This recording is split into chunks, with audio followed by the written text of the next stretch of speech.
Good evening सभी को।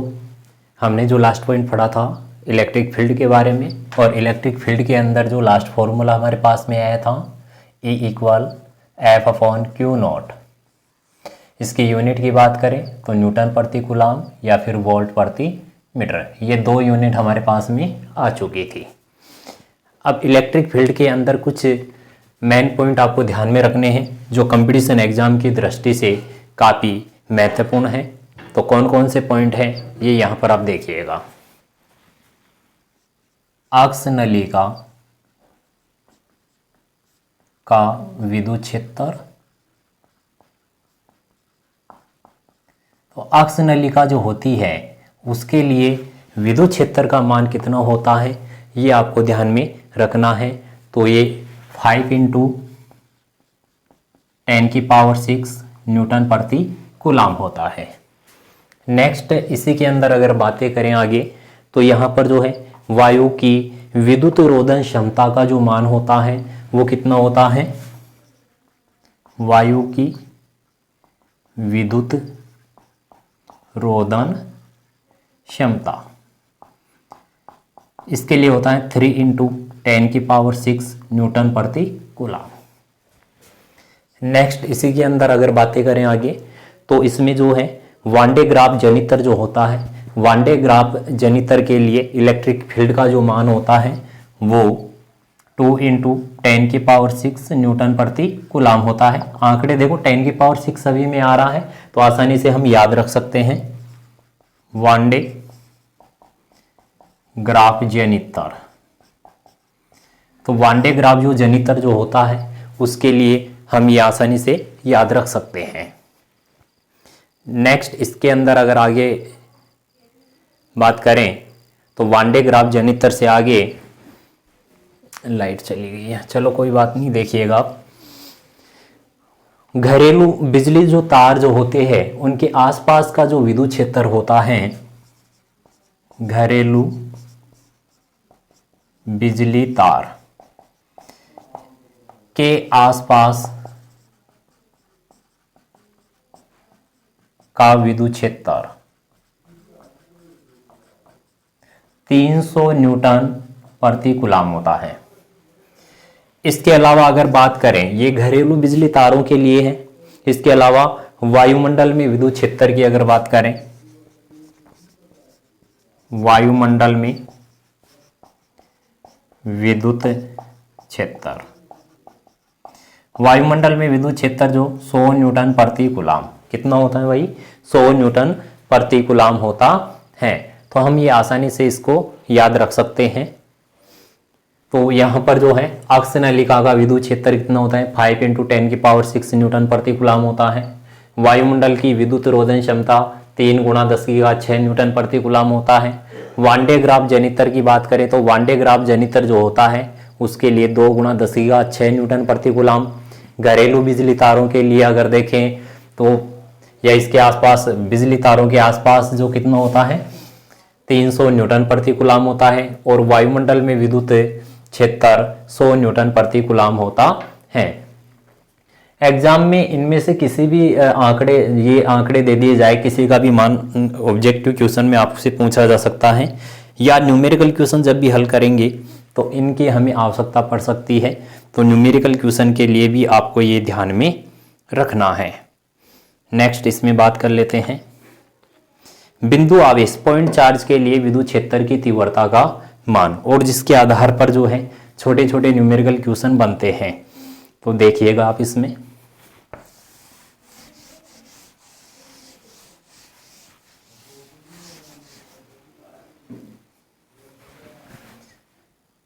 Point charge के लिए यहाँ पर पॉइंट है, तो यहाँ पर देखिएगा बिंदु आवेश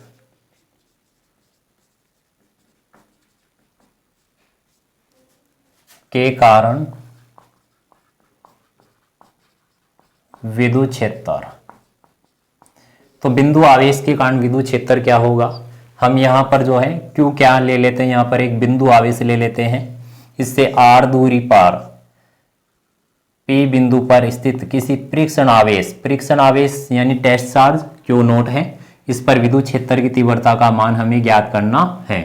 देखो इलेक्ट्रिक फील्ड वाला फॉर्मूला आपने पढ़ा, F/Q0, और यहां पर देखिएगा दोनों बिंदुवत आवेश हैं, r दूरी पर है। कूलाम के नियम के अनुसार यहां पर क्या बन जाएगा आपके पास में, कूलाम नियम से F इक्वल के, कूलाम का नियम क्या पड़ा, Q1 Q2 अपॉन दूरी का वर्ग आपके पास में यही था। Q1 के स्थान पर क्या है, Q है, और Q2 के स्थान पर क्या है, प्लस Q0 है। ये F का मान फर्स्ट में यहाँ पर जो है पुट कर देंगे तो हमारे पास में यहाँ पर क्या आ जाएगा, इसमें KQ प्लस Q0 और बटे में क्या है Q0, ये इससे कैंसिल हो जाएगा, KQ बटे ये आ जाएगा। यहाँ पर देखिएगा अगर वेक्टर रूप में लिखेंगे इसको, सदिश रूप में लिखने पर हमारे पास में क्या आ जाएगा, r कैप। E की जो दिशा होती है वो दूरी के अनुदिश होती है, ये ध्यान में रखना है। E की दिशा दूरी के अनुदिश होती है, और इसी के अंदर आपको ध्यान में रखना है बिंदु आवेश के कारण तीव्रता दूरी के वृत्त के व्युत्क्रमानुपाती होती है, दूरी के वृत्त के व्युत्क्रमानुपाती होती है, ये बात आपको ध्यान में रखनी है। तो ये पॉइंट आपको ध्यान में रखना है, इसी के आधार पर छोटे छोटे क्वेश्चन भी एग्जाम में पूछ लिए जाते हैं। अब इसी के आधार पर जो है मैं आपको एक ग्राफ इसके अंदर बता देता हूं। E और R के मध्य यदि ग्राफ खींचेंगे तो यहाँ पर व्युत्क्रमानुपाती है, तो ये व्युत्क्रमानुपाती आरेख आ जाएगा। यदि E और 1/r जो है इसको समानुपाती रूप में लेते हैं तो यहाँ पर इस प्रकार से आरेख हमारे पास में आ जाएगा। नेक्स्ट इसमें बात कर लेते हैं,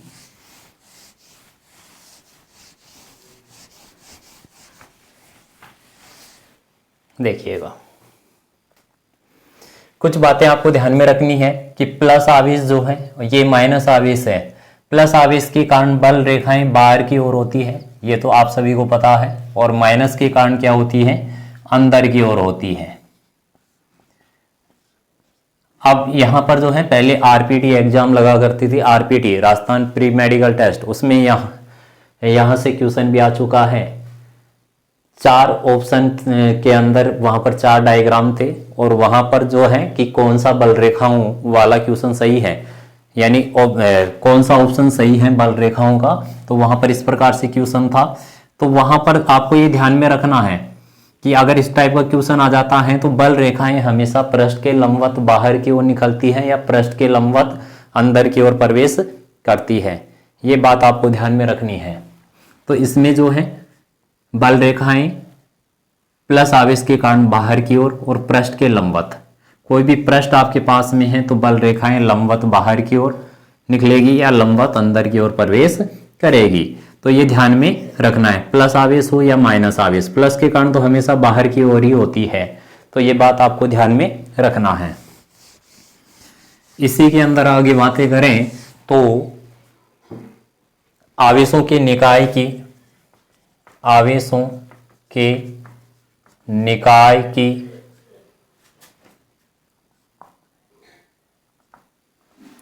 का निकाय आपके पास में है, और उस निकाय के लिए विद्युत क्षेत्र की तीव्रता का मान ज्ञात करना है। आवेश में निकाय की विद्युत क्षेत्र की तीव्रता,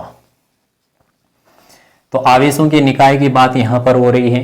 तो आपके पास में क्या है, यहां पर ये कोई भी पिंड या निकाय आपके पास में है, इसके अंदर ढेर सारे आवेश आपके पास में है, Q1 Q2 Q3 Qn, n आवेश इसके अंदर रखे गए हैं।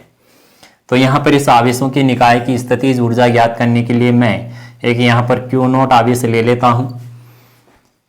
जिस Q0 आवेश जो आपके पास में है, इससे Q1 आवेश की दूरी क्या है, R1 है। आप चाहो तो R01 ले सकते हो, R02 ले सकते हो। मैं डायरेक्ट इसको R1 R2 ले लेता हूँ, और ये क्या है R3, और n वाले की क्या हो जाएगी Rn। तो एक आवेशों का निकाय है जिसमें ढेर सारे आवेश रखे हुए हैं, n आवेश इसमें है। n आवेशों की विद्युत क्षेत्र की तीव्रता का मान हमें ज्ञात करना है। इसके अंदर एग्जाम में देखो फॉर्मूला भी पूछा जा सकता है, ऑब्जेक्टिव टाइप क्वेश्चन जैसे न्यूमेरिकल क्वेश्चन भी इसके आधार पर आ सकता है, तो ये बात आपको ध्यान में रखनी है। तो आवेशों की निकाय की स्थितिज ऊर्जा ज्ञात करने के लिए आपको अध्यारोपण सिद्धांत याद होना चाहिए। अध्यारोपण सिद्धांत ये अध्यारोपण सिद्धांत जो है आगे भी काम में आएगा। तरंगों वाले जो पार्ट चलेगा, तरंगों का वहां पर जब हम संयोजन करेंगे तो वहां पर भी ये अध्यारोपण सिद्धांत चलेगा। तो यहां पर देखिए अध्यारोपण का सिद्धांत होता क्या है, ऑप्टिक्स के अंदर भी काम में आएगा ये। तो अध्यारोपण सिद्धांत होता है कि इस क्यू नोट आवेश पर समस्त आवेशों के कारण बल लगेगा। पहले मैं बल के लिए आपको बता देता हूं, फिर तीव्रता के लिए। दोनों सेम ही है, कोई प्रभाव नहीं पड़ने वाला है। तो समस्त आवेशों के कारण फोर्स लगेगा। Q1 के कारण मान लेते हैं F1, Q2 के कारण F2, Q3 के कारण F3 और एक Qn के कारण Fn। तो 1 के कारण F1, 2 के कारण F2, 3 के कारण F3, n के कारण Fn। तो लगने वाला जो परिणामी बल है इसको क्या मान लेते हैं, F या F नोट भी मान सकते हो आप। तो लगने वाला कुल बल समस्त बलों के सदिश योग के बराबर होता है। लगने वाला जो बल है समस्त बलों के सदिश योग के बराबर होता है। अब इसमें देखो सदिश योग के अंदर यहां पर अगर बात करें, इसके अंदर ये तो हो गया किसके लिए, बल के लिए अध्यारोपण सिद्धांत हो गया। यदि यहां पर तीव्रता की बात करें तो यहां पर क्या आ जाएगा, Q1 के कारण तीव्रता क्या हो जाएगी E1, 2 के कारण E2, 3 के कारण E3 और n के कारण En। तो तीव्रता के लिए क्या आ जाएगा, समस्त आवेशों के कारण लगने वाली तीव्रताओं के सदिश योग के बराबर होता है। परिणामी तीव्रता क्या हो जाएगी, समस्त आवेशों के कारण परीक्षण आवेश पर जो तीव्रता का जो मान है, कुल तीव्रता का जो मान है समस्त आवेशों के कारण तीव्रताओं के सदिश योग के बराबर होता है। इसको हम आसानी से याद रख सकते हैं।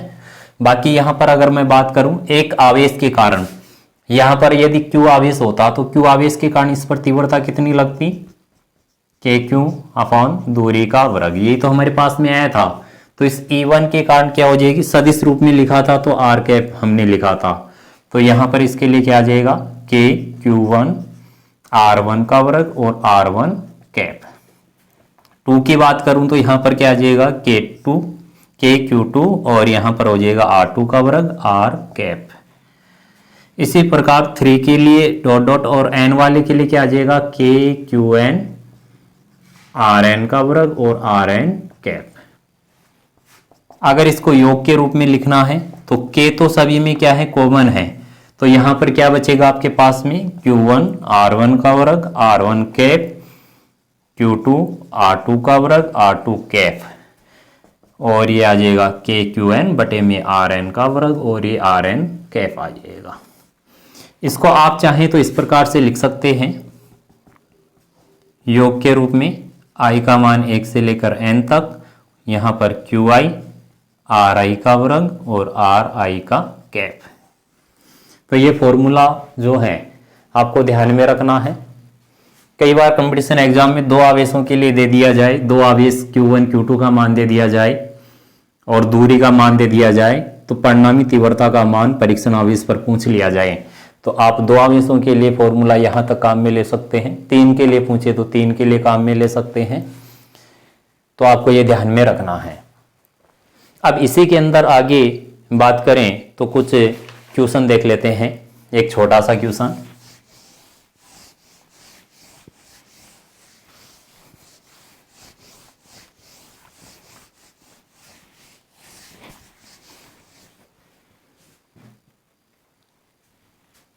क्वेश्चन क्या है, न्यूमेरिकल क्वेश्चन। एक इलेक्ट्रॉन, क्या है भाई, एक इलेक्ट्रॉन है। एक इलेक्ट्रॉन के कारण निर्वात में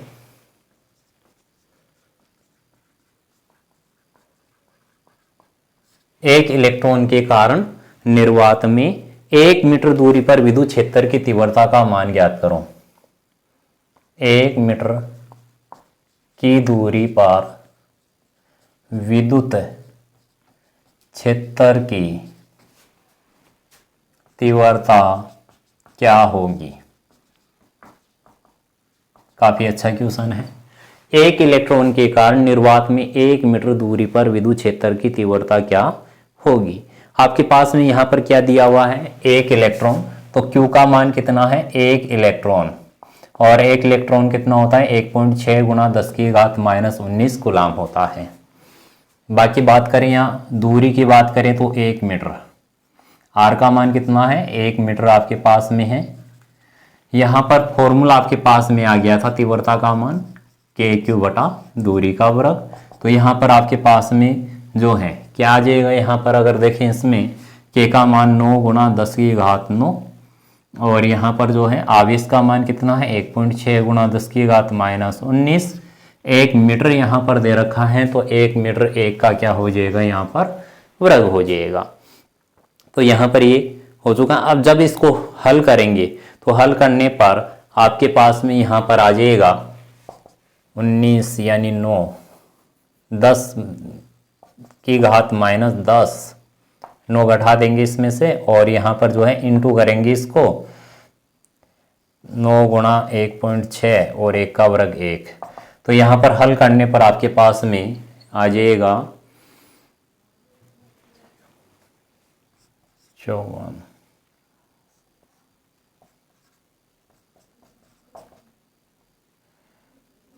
देखो आपके पास में ये आ चुका है मान। अब यहाँ पर जो है हम इसको इस प्रकार से भी लिख सकते हैं, एक पॉइंट यहाँ पर बढ़ाएंगे तो घात यहाँ पर माइनस की कम हो जाएगी, 10 की घात कितना हो जाएगा -9 और न्यूटन प्रति कूलाम ये आ चुका है। तो यहाँ पर जो है इस टाइप के क्वेश्चन न्यूमेरिकल छोटे छोटे क्वेश्चन इसके आधार पर बनते हैं, तो ये आपको ध्यान में रखना है। अब यहाँ पर जो है इसी के अंदर आगे बात करते हैं, ये बिंदु आवेश की बात हो चुकी है कि बिंदु आवेश के कारण यहाँ पर विद्युत क्षेत्र की तीव्रता का ये फॉर्मूला होता है एक आवेश के कारण।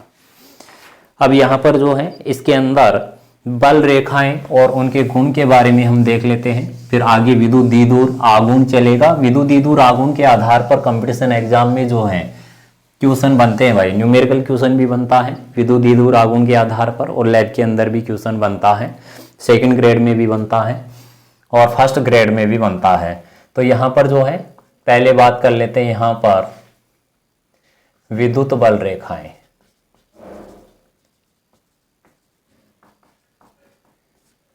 देखो भाई विद्युत बल रेखाएं होती क्या है, कोई भी Q आवेश आपके पास में है, इस Q आवेश के चारों ओर का वह क्षेत्र जिसमें कोई भी परीक्षण आवेश रख देते हैं, और यदि ये परीक्षण आवेश रखने पर इस Q आवेश के कारण इस पर क्या लगेगा बल लगेगा फोर्स, जिसके कारण यह एक काल्पनिक पथ पर क्या करता है गति करता है। तो जिस काल्पनिक पथ पर गति करता है उस पर खींची गई रेखा ये क्या कहलाती है विद्युत बल रेखा कहलाती है। अब यहाँ पर देखो इसके गुण हमें ध्यान में रखने हैं, मेन बात तो यहाँ से ही स्टार्ट होती है, इसके जो गुण है ये आपको ध्यान में रखनी है कि धनावेश धनावेश की जो बल रेखाएं हैं एक दूसरे को क्या करती हैं भाई प्रतिकर्षित करती हैं, ये बात आपको ध्यान में रखना है। छोटी छोटी बातें हैं जो नॉर्मली आप सभी की याद भी होगी, ये काफ़ी इजी बातें हैं। ये धनावेश धनावेश की बल रेखाएं प्रतिकर्षित करती है, ये बात आपको ध्यान में रखनी है। दो बल रेखाएं एक दूसरे को नहीं काटती हैं, जैसे ये धनावेश हैं और ये ऋणावेश हैं, इनकी बल रेखाएं एक दूसरे को क्या करेगी आकर्षित करती हैं। और ये बात आपको ध्यान में रखनी है कि दो बल रेखाएं एक दूसरे को नहीं काटती हैं, क्योंकि कटान बिंदु पर स्पर्श रेखा खींचेंगे विद्युत क्षेत्र की दो दिशाओं को दर्शाएगी, जो कि क्या है असंभव है। तो यहां पर ये आपको ध्यान में रखना है।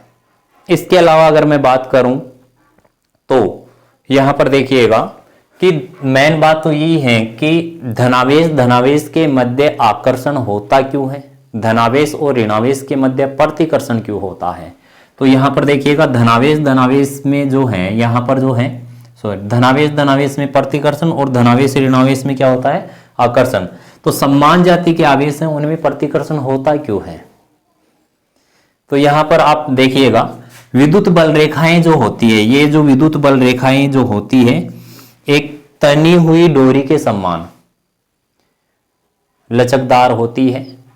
किसके समान होती है तनी हुई डोरी के समान लचकदार होती है, जिस कारण यहां पर इनके मध्य क्या होता है आकर्षण होता है। यानी तनी हुई डोरी क्या करेगी विपरीत दिशा के अंदर क्या लगेगा फोर्स लगेगा उसमें। हम डोरी को एक सिरे से बांध देते हैं और दूसरे सिरे पर खींचेंगे तो आप खींचोगे तो वो विपरीत दिशा में क्या लगाती है, फोर्स लगाती है। तो वहां पर ये एक तनी हुई डोरी के समान होती है, इसलिए इसमें आकर्षण होता है। प्रतिकर्षण क्यों होता है? प्रतिकर्षण का कारण ये है इसमें कि विद्युत बल रेखाएं जो होती है वो एक दूसरे से दूर हटने का प्रयास करती है, एक दूसरे से दूर हटने का प्रयास करती है, जिसके कारण क्या होता है, देखो विद्युत बल रेखाएं हम यहां पर खींच रहे हैं तो ये एक दूसरे को स्पर्श नहीं करती है, ये एक दूसरे से दूर हटने का प्रयास करती है, दूर जाने का प्रयास करती है, जिसके कारण क्या होता है, इनमें प्रतिकर्षण होता है। अब यहां पर जो बात करें इसके अंदर कि विद्युत बल रेखाएं किसी भी पृष्ठ के ऊपर, कोई भी पृष्ठ आपके पास में है तो हमेशा इस पृष्ठ के लंबवत बाहर निकलती है या पृष्ठ के लंबवत ही अंदर प्रवेश करती है, यानी कि कुल मिलाकर ये पृष्ठ के ऊपर समकोण बनाती है, 90 डिग्री बनाती है।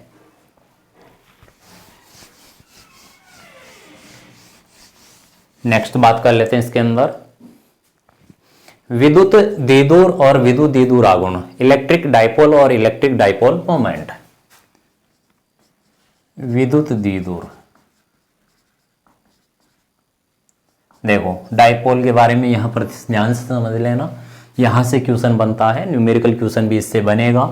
तो धनावेश और दूसरा भी क्या है, धनावेश है, यहां पर देखिएगा, और ये है धनावेश और दूसरा क्या है, ये ऋणावेश। यहां पर मैं क्यू चार्ट लगा देता हूं, ठीक है, या फिर आप क्या लोगे, ऋणावेश और ऋणावेश, ये बात आप ध्यान में रखना है। विद्युत द्विध्रुव जो होता है इसके अंदर क्या होता है, समान परिमाण और विपरीत प्रकृति के आवेश काम में लिए जाते हैं और एक दूसरे से अल्प दूरी पर स्थित होते हैं। तो यहां पर इसके अंदर अगर देखें तो ये तो क्या है, समान परिमाण समान है, प्रकृति समान है, तो ये वाला नहीं लेना है। इसमें देखो क्या है, परिमाण क्या है, इसके अंदर समान है और प्रकृति विपरीत है, तो ये वाला काम में लेना है। इसमें प्रकृति क्या है, समान है, तो इसके अंदर आपको ये ध्यान में रखना है विद्युत द्विध्रुव कब बनेगा, जब समान परिमाण और विपरीत प्रकृति के आवेश एक दूसरे से अल्प दूरी पर हो, तो यहां पर ये वाला बन जाएगा। तो यहां पर देखिएगा, समान परिमाण विपरीत प्रकृति के आवेश एक दूसरे से अल्प दूरी पर हो, तो इस प्रकार का जो युग्म आपके पास में बनता है वो क्या कहलाता है, इलेक्ट्रिक डाइपोल कहलाता है, विद्युत द्विध्रुव कहलाता है। अब यहां पर विद्युत द्विध्रुव आघूर्ण की बात करें, विद्युत द्विध्रुव आघूर्ण, तो विद्युत द्विध्रुव आघूर्ण के अंदर क्या होता है, यहां पर देखिएगा, इस अल्प दूरी को मैं क्या मान लेता हूं, डी मान लेता हूं। तो किसी एक आवेश का परिमाण, आवेश का परिमाण क्या है, क्यू, और आवेशों के मध्य की दूरी क्या है, डी, का गुणनफल क्या कहलाता है, विद्युत द्विध्रुव आघूर्ण कहलाता है। अगर यूनिट की बात करें इसमें तो यूनिट कूलाम और ये डी दूरी का क्या हो जाएगा, मीटर, कूलाम इंटू मीटर, तो ये इसकी यूनिट हो जाएगी। अब यहां से क्वेश्चन आता है एग्जाम में, कैसे क्वेश्चन बन सकता है वो आप देखिएगा, इसमें न्यूमेरिकल क्वेश्चन आते हैं इसके आधार पर, और किस टाइप के न्यूमेरिकल क्वेश्चन आ सकते हैं वो देखिएगा। NaCl के अंदर क्या है, क्वेश्चन है न्यूमेरिकल क्वेश्चन, ध्यान दीजिएगा। NaCl में Na+ अणु है और Cl- अणु है, के बीच की जो दूरी है, इन दोनों अणुओं के बीच की दूरी, Na+ और Cl- के अणुओं के बीच की दूरी 1.28 एंगस्ट्रॉम है। कितनी है भाई, 1.28 एंगस्ट्रॉम है। ये बीच की दूरी यहां पर दे रखी है, तो इस अणु के विद्युत द्विध्रुव आघूर्ण का मान क्या होगा, तो अणु के विद्युत द्विध्रुव आघूर्ण का मान क्या होगा, 4 ऑप्शन भी मिल जाते हैं। अब ऑप्शन देखिएगा यहां पर इसके अंदर 3.28 इंटू 10 की पावर माइनस, अब यहां पर जो है कूलाम इंटू मीटर, ये भी यूनिट भी आपको ध्यान में रखनी है साथ में, ठीक है। मैं पावर और बढ़ा देता हूं इसमें, 2.048 इंटू 10 की पावर माइनस 39 सेंटीमीटर, ये कूलाम इंटू मीटर, और ये हो जाएगा 1.048 इंटू 10 की पावर और इनमें से कोई नहीं। इस प्रकार से मिल जाएगा, या चौथा ऑप्शन भी आपको दे दिया जाएगा। कई बार क्या होता है, सेम आंकड़े होते हैं, पावर में भी अंतर आ जाता है, इस प्रकार से आपको मिल सकता है 2 पॉइंट। जैसे मान लो मैं एक ऑप्शन और बढ़ा देता हूं इसके अंदर, जैसे यहां पर कर दिया 38 कूलाम इंटू मीटर, या फिर ये आंकड़ा, ये सेम आंकड़ा यहां पर दे दिया जाए, सेम आंकड़ा यहां पर पावर परिवर्तित कर दी जाए। तो इस प्रकार के आंकड़े भी वहां पर जो है, हमेशा ऑप्शन जो मिलेंगे मिलते जुलते ऑप्शन कंपटीशन एग्जाम में मिलते हैं। तो यहां पर देखिएगा आप इसके अंदर कि इनमें से कौन सा होगा, तो हम क्या करेंगे, इसको हल करेंगे। हल कैसे करेंगे, यहां पर देखिएगा क्यों आवेश जो है Na प्लस और Cl माइनस यानी इलेक्ट्रॉन आवेश के बराबर 10⁻⁻19 कूलाम, और दूरी जो है यहां पर कितनी है, एंगस्ट्रॉम में है, तो यहां पर इसको परिवर्तित कर लेंगे मीटर के अंदर 10⁻10 मीटर। अब यहां पर देखिएगा इसके अंदर ये आपने ये पढ़ा Q इंटू डी, तो P का मान हमें निकालना है, तो 1.6 गुणा 10⁻19, 1.28 गुणा 10⁻10 ये हमारे पास में आ चुका है। अब इसको क्या करना है भाई, हल करना है। इसको हल करेंगे और हल करने पर हमारे पास में इसमें क्या आ जाएगा, इसका आंसर आ जाएगा। इसको हल करेंगे तो हल करना आप, और हल करके ऑप्शन मैच करवाना कौन सा आ रहा है। मैं डायरेक्ट लिख देता हूं, इसका मान 0.48 इंटू 10⁻39 और ये कूलाम इंटू मीटर। एक बार आप चेक कर लेना, ये पावर 39 आएगी या 29 आएगी, ये चेक कर लेना आप सभी। अब यहाँ पर ये इस टाइप के क्वेश्चन कंपटीशन एग्जाम में पूछ लिए जाते हैं, तो ये बात आपको ध्यान में रखनी है। जैसे H2 अणु की बात करूं मैं, H2 अणु के लिए भी पूछ लिया जाए, यहाँ पर दूरी आपको दे दी जाए, तो H2 अणु के लिए आपको ज्ञात करना है। ठीक है, दूरी जो है, जैसे मान लो दूरी आपको ये काम में लेनी है, और इसके लिए H2 अणु के लिए भी आपको निकालना है। NH अणु है तो NH अणु के लिए भी आपको निकालना है, HCl के लिए भी आपको निकालना है। दूरी यही काम में लेनी है, और आपको ये जितने ज्यादा न्यूमेरिकल क्वेश्चन निकालेंगे उतना ही आपको फायदा मिलेगा एग्जाम के अंदर, और ये फॉर्मूले भी याद हो जाएगा। और दूसरी बात, न्यूमेरिकल क्वेश्चन सोल्व करने की स्पीड भी बढ़ेगी, ताकि कंपटीशन एग्जाम में कम से कम टाइम में आप क्वेश्चन हल कर सकें। इस प्रकार से जैसे CO अणु भी आप ले सकते हो। ठीक है, तो इस प्रकार से आपको क्या करना है, क्वेश्चन सोल्व करना है, क्वेश्चन निकालने हैं, ज्यादा से ज्यादा आपको निकालने हैं।